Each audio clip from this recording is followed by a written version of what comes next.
Chers élèves, bonjour. J'aimerais que l'on étudie la combustion du carbone dans l'air, mais également la combustion du carbone dans le dioxygène pur. Donc pour ce faire, je vais faire brûler un petit morceau de carbone à l'aide d'un briquet. Et je vais observer ce qui se passe dans l'air. Donc vous pouvez voir que la combustion est lente et pas du tout vive.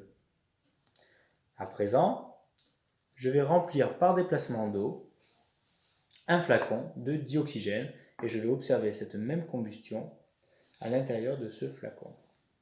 Donc initialement, le flacon est rempli d'eau. Je le retourne dans un récipient qui contient également de l'eau. Et je vais remplacer l'eau qui se trouve dans le premier récipient par du dioxygène pur qui se trouve dans cette bouteille. Pour ce faire, je place le tuyau flexible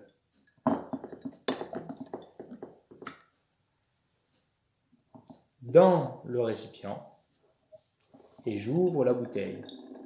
Vous voyez que le dioxygène pur remplace l'eau qui se trouvait initialement dans le flacon.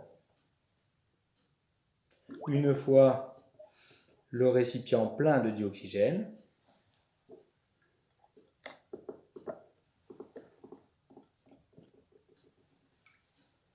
je le dispose devant vous et j'observe la combustion du carbone à l'intérieur de ce récipient. Vous pouvez observer que la combustion est beaucoup plus vive cette fois-ci dans le dioxygène.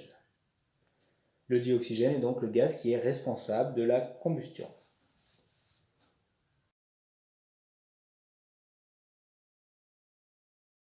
Une fois la combustion terminée, je verse un petit peu d'eau de chaud dans le flacon.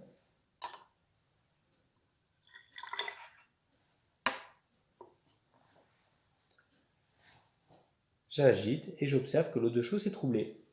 J'en déduis donc que la combustion a produit du dioxyde de carbone, le gaz qui trouble l'eau de chaud.